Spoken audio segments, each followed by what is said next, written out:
2차 세계대전 당시 미국의 미네소타 대학교 연구팀이 한 가지 연구를 했습니다. 어떤 연구냐면요. 진정한 배고픔. 그러니까 진짜 배고픔이 무엇인지를 실험하였습니다.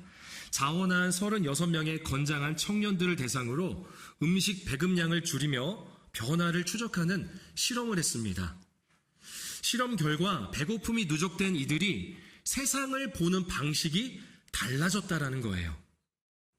세상을 보는 방식이 거의 하나로 뭉쳐졌습니다. 다 음식을 중심으로 보기 시작했다라는 겁니다. 청년들은 원래 요리에 관심이 없었는데 굶주림에 시달리자 음식과 관련된 모든 것에 광적으로 집착을 했다고 합니다. 전단지와 음식점 간판이 보이면 한참을 뚫어져라 보았다고 합니다. 영화를 볼 때도 음식 장면에만 관심을 뒀다고 합니다. 나중에는 요리사가 되겠다는 사람까지 나왔다고 합니다. 행동경제학자 샌딜 멀레이너선과 그리고 인지심리학자 엘다 샤퍼가 쓴 결핍은 우리를 어떻게 변화시키는가라는 책에서 이렇게 정리를 합니다. 한번 보여주실까요? 우리는 어떤 종류의 결핍을 경험할 때마다 그 결핍에 흡수되어 버린다. 이때 정신은 충족되지 않은 그 필요를 자동적으로 그리고 강력하게 추구한다. 결핍에 흡수되어 버리는 거예요. 결핍만 생각한다라는 거죠. 결핍만 집착한다라는 겁니다. 그런데 재미난 것은 당시 실험에서 실험 대상자들이 가장 불편했던 부분이 있었습니다. 그것은 배고픔이 아니었어요. 가장 불편했던 것은 배고픔이 아니라 내가 아닌 것 같은데 라고 하는 느낌이었다고 합니다. 이건 내가 아닌데? 라는 느낌이래요. 내가 왜 이러지? 이건 내가 아닌데? 라는 거예요. 결핍은 본인이 필요하다고 생각하는 것보다 적게 가지는 것을 의미합니다. 내가 생각하는 것보다 적게 가진 것. 때로는 남들보다 적게 갖고 있다고 생각하는 것. 부족하다고 느끼는 것을 우리는 결핍이라고 합니다. 그래서 결핍은 음식뿐만 아니라 돈, 애정, 인지도, 다른 사람의 관심과 칭찬 등등에서 다양하게 나타납니다. 여러분은 어떠한 결핍을 갖고 계십니까? 내가 남들보다 적다고 느끼는 그러한 결핍은 무엇입니까? 결핍은 왜곡된 시야, 즉 세상을 보는 나의 관점을 바꿉니다. 나의 관점을 바꿔버려요. 그 중에서도 내가 부족하다고 느끼는 것에만 집착하게 만듭니다. 내가 돈이 부족하면요, 돈에만 집착하게 만들어요. 내가 누군가로부터 사랑이 부족하다고 느끼면 그 사람의 사랑을 받기 위해서 집착을 하기 시작합니다. 이것은 마치 끝이 보이지 않는 터널 속에 갇힌 것과 같습니다. 그리고 내가 아닌 것 같은 나의 정체성이 무너지는 거예요. 오늘 본문에도 결핍으로 인한 왜곡된 시야를 갖고 있는 한 여인이 등장합니다. 그녀는 유대인들이 상종하지 않는 사마리아인입니다. 6절 말씀에 보면 그녀는 6시쯤 우물물을 기르러 나왔습니다. 요한복음은요, 로마식 시간 계산법을 기록하고 있습니다. 로마식 시간 계산법. 이 로마식 시간 계산법을 오늘날 우리의 시간대로 말하자면요, 이 6시쯤은요, 우리가 생각하는 바로 정오입니다. 정오. 조금 있으면 12시가 되죠. 낮 12시를 말하는 거예요. 사마리아 여인은 남들이 활동하지 않은 가장 더운 시간에 우물물을 기르러 왔습니다. 제가 군 시절 때 이라크에 파병을 간 적이 있었는데요. 아무리 이라크 파병, 전쟁 지역이어도요, 12시부터 2시까지는 쉬게 해줬어요. 전쟁 기간 중인데도. 왜냐하면 너무나도 덥기 때문입니다. 그런데 그러한 더위 속에 지금 한 여인, 이 사마리아 여인이 우물에 물을 기르러 나왔다라는 겁니다. 예수님과 그녀와의 대화는 예수님께서 물을 달라는 요청에서부터 시작이 됩니다. 후에 예수님께서는 이렇게 말씀하십니다. 우리 13절과 14절 말씀, 우리 두 절을 함께 읽겠습니다. 예수께서 대답하여 이르시되 이 물을 마시는 자마다 다시 목마르려니와 내가 주는 물을 마시는 자는 영원히 목마르지 아니하리니 내가 주는 물은 그 속에서 영생하도록 솟아나는 샘물이 아멘. 사마리아 여인은 그 어떠한 결핍으로 인해서 왜곡된 시야를 갖고 있었습니다. 그래서 예수님께서 하시는 말씀의 의도를 제대로 이해하지 못했어요. 결핍으로 인해서 제대로 볼 수가 없었던 거죠. 평생 갈증 나지 않는 물, 그런 물이 있을까요? 평생 갈증 나지 않는 물. 그래서 남들의 시선을 피해 이 가장 더운 시간대에 물을 더 이상 길르러 나오지 않아도 되는 것으로 생각했던 것입니다. 하지만 그런 물은 여러분도 아시다시피 없습니다. 그런 물은 없어요. 그리고 예수님도 그런 물을 주실 리가 없습니다. 여인은 대답합니다. 15절 말씀입니다. 15절 함께 읽겠습니다. 여자가 이르되 주여 그런 물을 내게 주사 목마르지도 않고 또 여기 물 기르러 오지 않게 하옵소서. 우리의 결핍은 이 여인과 같은 대답을 하게 합니다. 왜곡된 시야, 즉 예수님을 나의 부족한 것을 채워주시는 분으로 이해하려 합니다. 성경 말씀을 볼 때도요, 왜곡된 시야로 인해서 내가 적게 가진 것을 얻게 하는 도구로 여깁니다. 말씀을 그렇게 여기는 거예요. 그래서 내가 보고 듣기에 좋은 말씀들만 간직하려고 하는 거죠. 마치 부적이나 명언처럼 말입니다. 우리가 잘 아는 말씀들이 있어요. 너의 행사를 여호와께 맡기라. 그리하면 너가 경영하는 것이 이루어지리라. 너가 들어와도 복을 받고 나가도 복을 받을 것이니라. 우리 좋아하는 말씀이죠. 틀린 말씀 아닙니다. 내게 능력 주시는 자 안에서 내가 모든 것을 할 수 있느니라. 두려워하지 말라. 내가 너와 함께함이라. 놀라지 말라. 나는 내 하나님이 됨이라. 내가 너를 굳세게 하리라. 참으로 너를 도우리라. 참으로 나의 의로운 오른손으로 너를 붙들리라. 아멘. 진리 대신 세상에서 유일하게 진실 되신 하나님의 말씀입니다. 하지만 결핍을 통한 왜곡된 시야로 말씀을 대하면 내가 부족하다고 느끼는 것을 채우고 쌓는 문구로만 여긴다라는 겁니다. 물론 결핍이 없는 사람은 없습니다. 그러다 보니 믿는다고 하는 성도인 우리조차도 말씀을 왜곡해서 이해할 때가 있습니다. 말씀에 대한 바른 이해와 묵상이 필요합니다.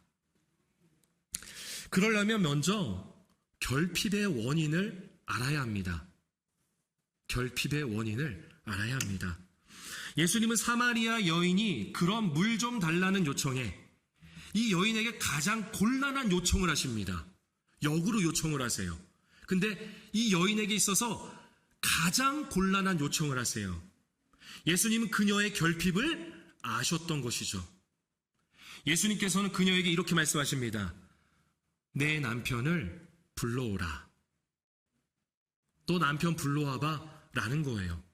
완전 뜬금없죠. 아니, 물 달라고 하는데 왜 갑자기 남편을 이야기하는 걸까? 예수님은 그녀의 결핍을 아셨던 거예요. 이후 그녀의 대답과 예수님의 말씀이 어떻게 이어지는지 우리 17절과 18절 말씀, 우리 두 절 한 목소리로 함께 읽겠습니다. 여자가 대답하여 이르되 나는 남편이 없나이다. 예수께서 이르시되 내가 남편이 없다 하는 말이 옳도다. 너에게 남편 5이 있었고 지금 있는 자도 내 남편이 아니니. 네, 맞습니다. 그녀에게는 현재 남편이 없습니다. 그녀는 질실되게 고백합니다. 그리고 예수님 오히려 그녀를 칭찬해 주십니다. 내 말이 참되도다. 남편 5명이 있었고요. 지금 그녀와 함께 있는 남자도 그녀의 남편이 아닙니다. 이게 바로 그녀의 결핍이었습니다. 당시 유대 사회에서 이혼의 주도권은요, 남편에게 있었습니다. 이 여인은 여러 번 이혼을 당한, 그렇게 버림받은 자였던 것입니다. 신명기 24장을 따라서 남편은 아내에게 수치되는 일을 발견하게 되면 아내에게 이혼 증서를 주고 이혼을 할 수가 있었습니다. 그런데 이것을 오늘 본문 말씀 당시에는 악용을 하여서 아내에게 자그마한 꼬투리라도 잡히면 남편이 쉽게 이혼할 수 있는 길을 열어준 거예요. 어느 정도였냐면 예를 들어서 이 정도까지였습니다. 아내가 부엌에서 일을 하다가 그릇을 깨뜨렸어요. 근데 이것이 이혼 사유가 됐습니다. 그럼 아내는 버림을 받게 되는 거예요. 무엇보다 구약에서부터 항상 나왔던 사회적 약자들이 있잖아요. 객가, 고아와 마지막은 과부예요. 과부. 3대 약자입니다. 사회적 약자. 이 과부가 있었다는 것을 우리가 안다면 이 여인이 얼마나 비참하고 불쌍한 사람인지를, 그러한 삶을 살았는지를 이제는 우리가 이해할 수 있습니다. 이게 그녀의 결핍이었습니다. 남편에게 버림받은 상처와 아픔이 반복되었습니다. 사람들로부터 손가락질 당하는 수치가 있었습니다. 그래서 아무도 활동하지 않는 가장 뜨거운 정오에 물을 기르러 나온 것입니다. 하지만 그럼에도 여전히 남자를 의지해야 하는 사회적 구조로 인해 그녀는 반복적으로 비참하고 불쌍한 그런 결핍의 삶을 살고 있었던 것입니다. 앞서 소개한 도서 결핍은 우리를 어떻게 변화시키는가? 결핍은 우리를 어떻게 변화시키는가에서 결핍을 긴 터널로 묘사합니다. 결핍은 긴 터널에 갇힌 것이다. 그런데 이 결핍이 반복되면요, 반복된 결핍은 그 터널에서 마치 저글링을 하는 것과 같다라는 겁니다. 저글링이 뭐냐면 지금 사진에 보는 바와 같습니다. 저는 할 줄 모르는데요, 어떤 분들이 이렇게 사과를 3개 정도를 막 돌리시더라고요. 4개까지. 이쪽 손에서 이쪽 손으로 옮기고 또 공중으로 던지고 해서 이거를 아주 잽싸게 계속 빠르게 움직이는 것입니다. 서커스 같은 묘기에서는요, 곤봉이나 횃불을 사용하기도 합니다.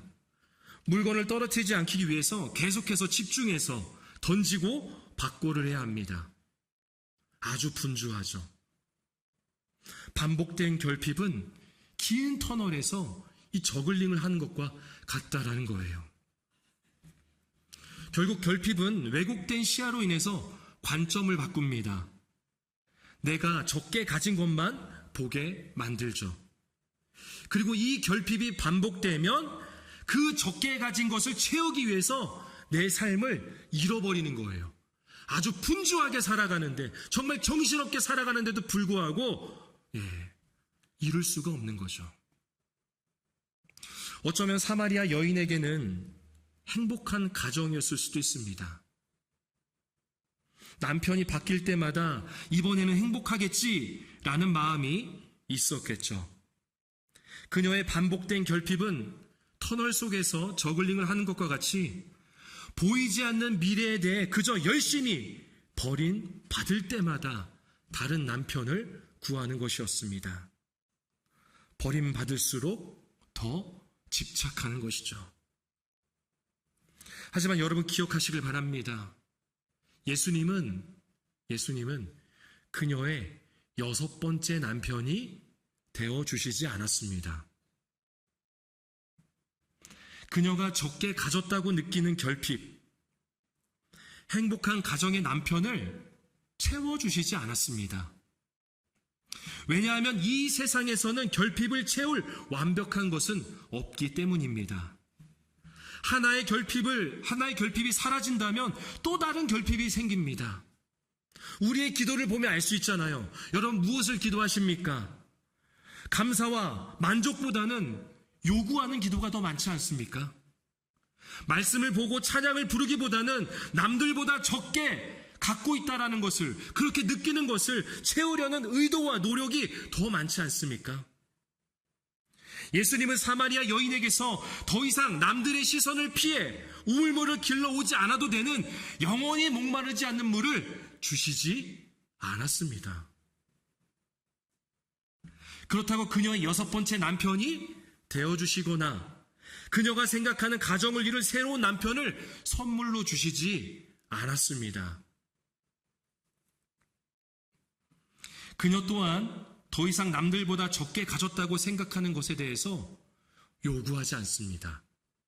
그녀의 관점이 바뀌는 거예요. 그녀는 아마도 성전에 나가 예배할 수 없었을 겁니다. 그녀의 비참한 인생을 생각해 본다면, 남들의 시선을 생각해 본다면 그녀는 성전에 나가서 예배할 수가 없었던 거예요.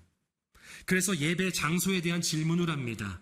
이때 예수님께서 진짜 예배가 무엇인지 말씀해 주십니다. 우리 23절과 24절의 말씀, 예수님께서 어떻게 말씀하시는지 23절과 24절을 우리 마지막으로 함께 읽겠습니다. 아버지께 참되게 예배하는 자들은 영과 진리로 예배할 때가 오나니 곧 이때라. 아버지께서는 자기에게 이렇게 예배하는 자들을 찾으시느니라. 하나님은 영이시니 예배하는 자가 영과 진리로. 아멘. 여러분, 지금 예배하고 계십니까? 예배하고 계십니까? 하나님 아버지께서 찾으시는 예배자는 영과 진리로 예배하는 사람입니다. 하나님은 영이시기에 영과 진리로 예배해야 합니다. 그러면 영과 진리로 예배하는 게 뭘까요? 영과 진리로 예배하는 게 뭐예요? 우리가 이전에 봤던 개역 한글 성경에는 뭐라고 표기해놨죠? 신령과 진정으로라고 했어요. 신령과 진정으로 예배할지니라. 신령과 진정으로 예배하는 게 뭘까요? 영과 진리로 예배하는 것은 무엇입니까? 여기서는 우리의 생각, 우리의 진실된 마음을 말하는 게 아닙니다. 영과 진리, 여기서 말하는 영은요, 바로 성령님을 말하는 것입니다. 성령님. 다시 말해서 성령님 안에서 진리 되시는 하나님의 말씀으로 예배하는 것입니다. 24절을 원어의 의미를 살려서 제가 이야기를 다시 해본다면 이런 것이죠. 하나님은 영이시니 예배하는 자가 반드시 성령님 안에서 진리 되시는 하나님의 말씀으로 예배해야만 한다라는 거예요. 개역 성경에는요, 이 반드시라는 표현이 빠졌습니다. 반드시 뭐뭐 해야만 한다가 빠졌는데요. 예배에 있어서는 반드시 영과 진리로 성령으로 인한 성령님 안에서 진리 되시는 하나님의 말씀으로만 예배해야만 합니다. 그게 진짜 예배입니다. 그것이 바로 참된 예배입니다. 장소가 중요한 것이 아니라 하나님은 영이시기에 어디나 계십니다. 우리의 삶 어디서나 내 안에 내주하시는 성령님과 함께, 그리고 진리 되시는 하나님의 말씀으로 예배하는 예배자의 삶을 사시기를 바랍니다. 앞서 설명한 결핍은 우리를 어떻게 변화시키는가? 결핍은 우리를 어떻게 변화시키는가에서 이 책의 저자들은 결핍에 대한 제한 방법을 내놓습니다. 결핍에 대한 제한 방법은 바로 의도적인 느슨함입니다. 의도적인 느슨함. 실제로 2002년 미국 미주리의 응급환자 전문 병원인 세인트 존스 병원이 경험한 컬선틴 사례를 제가 말씀드리겠습니다. 이 세인트 존스 병원에는요, 2가지 문제가 있었다고 합니다. 2가지 문제. 첫 번째 문제는요, 항상 수술실이 꽉 차 있어서 환자를 되돌려 보내는 거예요. 이게 첫 번째 문제였다고 합니다. 수술실에 환자가 너무나도 많아서 꽉 차 있어서 환자가 오면 되돌려 보내는 겁니다. 두 번째 문제는 이로 인해서 동시에 꽉 찬 수술 일정을 소화하느라 의사들이 어땠을까요? 의사들이 지쳐 있는 거예요. 기진맥진했다고 합니다. 결국 건강관리개선센터에 자문을 요청하였고요. 의외의 조언을 듣게 되었다고 합니다. 그 조언은 이것이었습니다. 수술실 한 곳의 일정을 아예 비워놓으세요. 수술실 한 곳의 일정을 아예 비워놓으세요. 네, 이거 아직 아닙니다. 네. 의사들은 제정신이 아니라는 그런 반응이었습니다. 이게 지금 뭐야? 엄청 바쁜데 수술실 일정을 한 곳을 비워놓으라고? 이건 말도 안 돼! 라는 거죠. 아니, 안 그래도 바쁜데 수술 자리도 부족한 상황인데 이건 말도 안 된다! 라는 겁니다. 하지만 어쨌든 조언에 따라 수술실 하나를 비웠습니다. 그 결과 병원이 수용하는 수술 건수는 이전보다 5.1%가 늘었다고 합니다.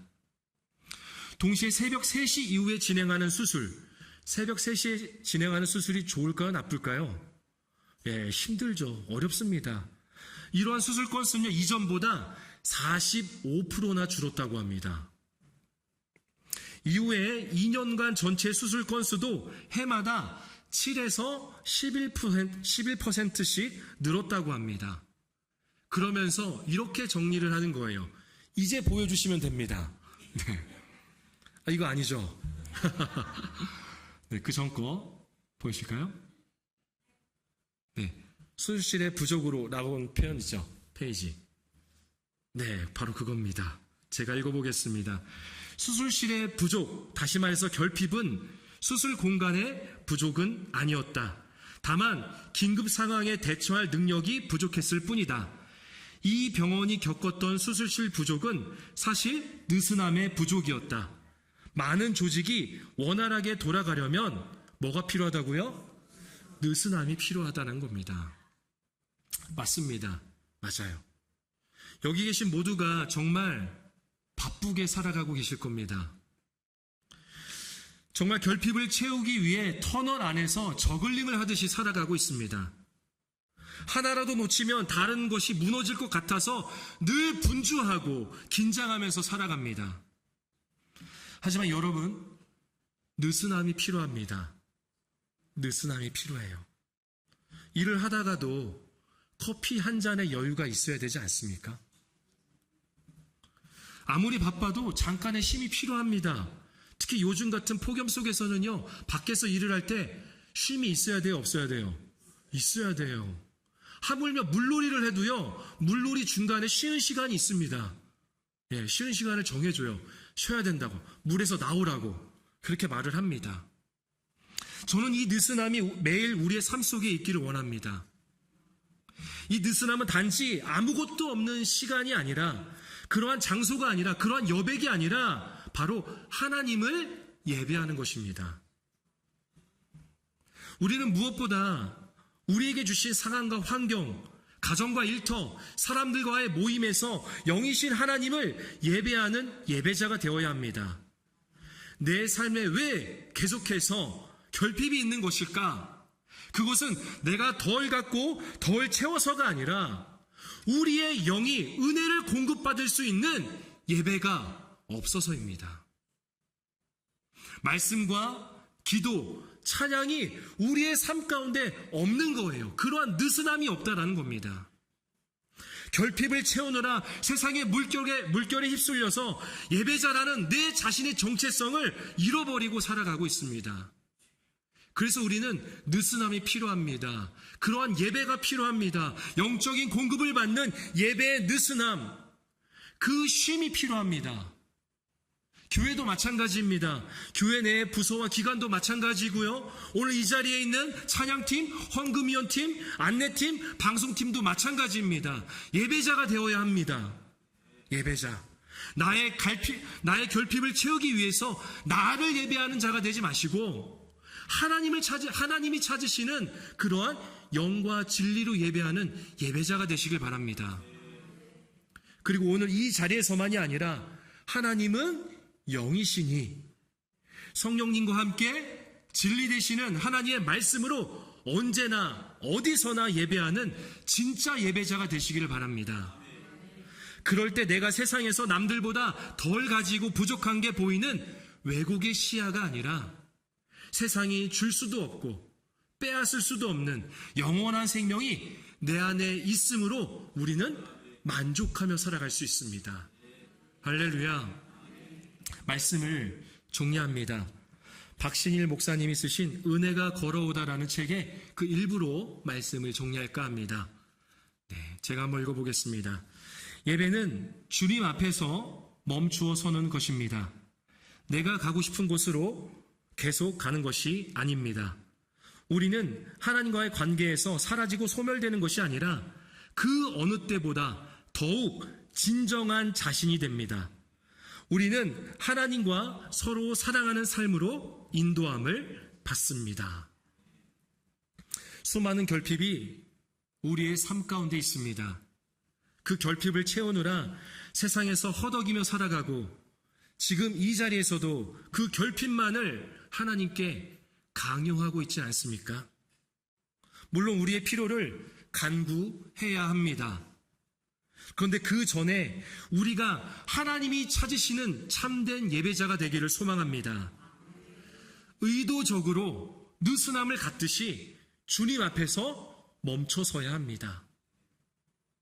그럴 때 결핍으로 인해 내가 아닌 것 같은데 이건 내가 아닌데 라고 했던 내가 진짜 나를 알게 되고 진짜 나를 찾게 되는 것입니다. 반드시 성령님과 함께 진리 되시는 하나님의 말씀으로 예배하는 예배자가 되기를 축원합니다. 우리는 시간과 장소에 구애받지 않고 하나님은 영이시니 언제나 어디서나 하나님을 예배하는 참된 예배자가 될 수 있습니다.